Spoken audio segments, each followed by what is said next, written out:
Welcome to Grammar Grade 9, Unit 3, Lesson 22, the capstone of the unit. Over the last 3 lessons, we studied 3 verbal phrases: participial, gerund, and infinitive. They look alike, they all come from verbs, and 2 of them even share the very same ing ending. Today, we line all 3 up side by side and learn a reliable way to tell them apart. Let's get started.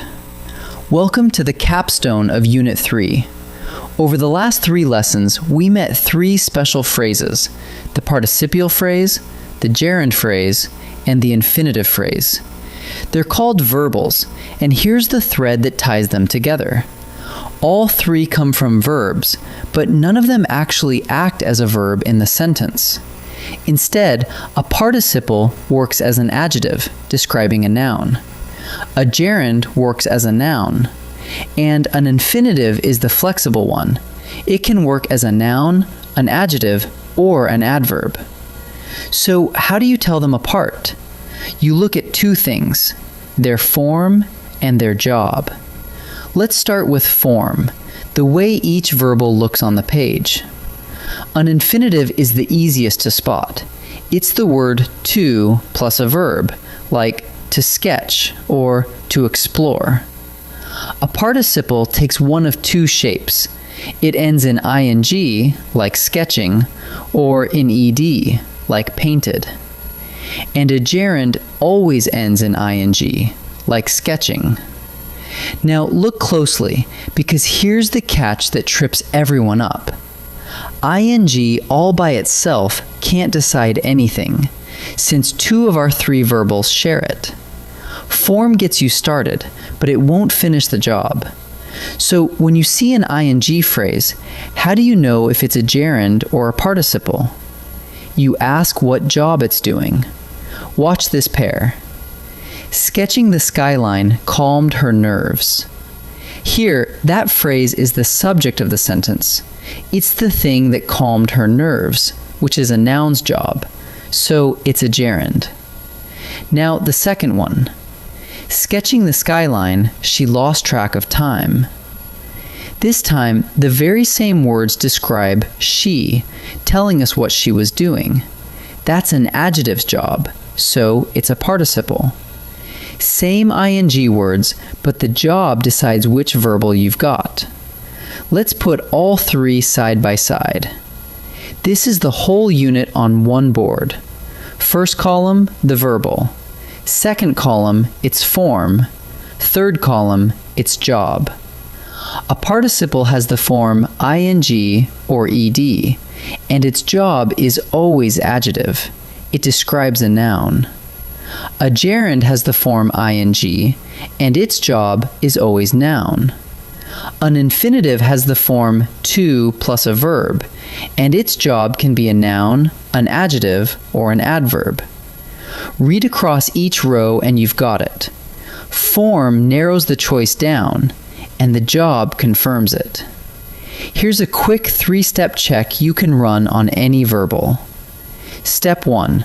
Does the phrase start with the word to plus a verb? If so, it's an infinitive.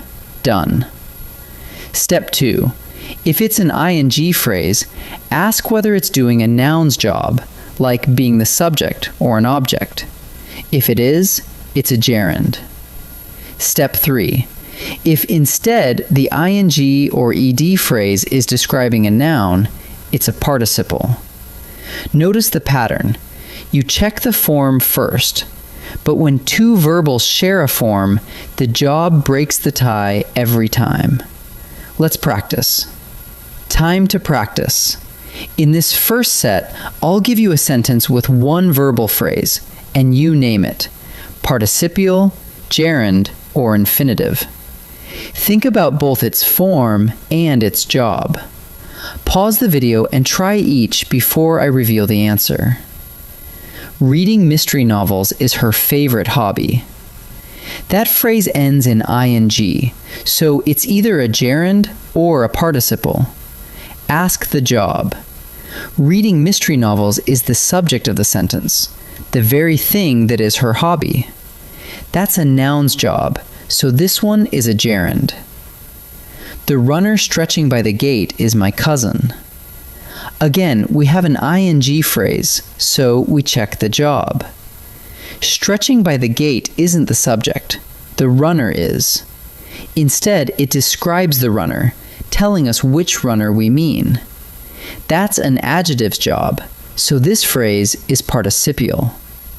She saved money to visit her grandparents.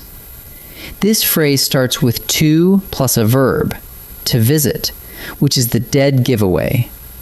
Here, it tells us why she saved the money, doing an adverb's job, but the form alone already settles it. This one is an infinitive. This second set zooms in on the hardest call of all, the ing phrases. Every sentence here has one, and it's either a gerund doing a noun's job or a participle describing a noun. Read carefully and decide. Pause and try each before I answer. Jogging every morning improved his mood. Is that ing phrase doing a noun's job or an adjective's job? Jogging every morning is the subject. It's the thing that improved his mood. Since it's acting as a noun, this one is a gerund.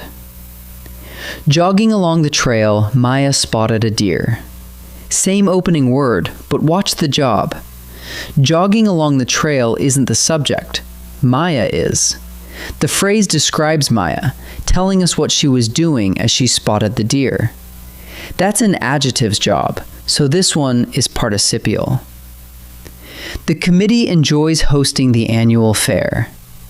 Here, the ing phrase, hosting the annual fair, isn't describing anyone.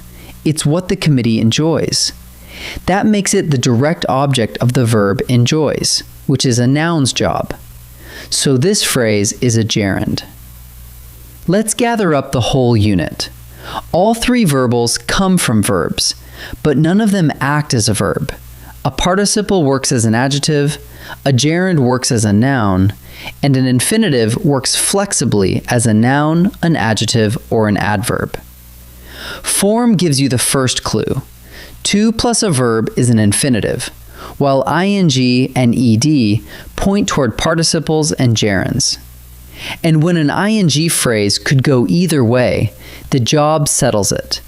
If it's doing a noun's job, it's a gerund, and if it's describing a noun, it's a participle. Form first, then job. That's the whole secret. Great work finishing Unit 3. I'll see you in the next one.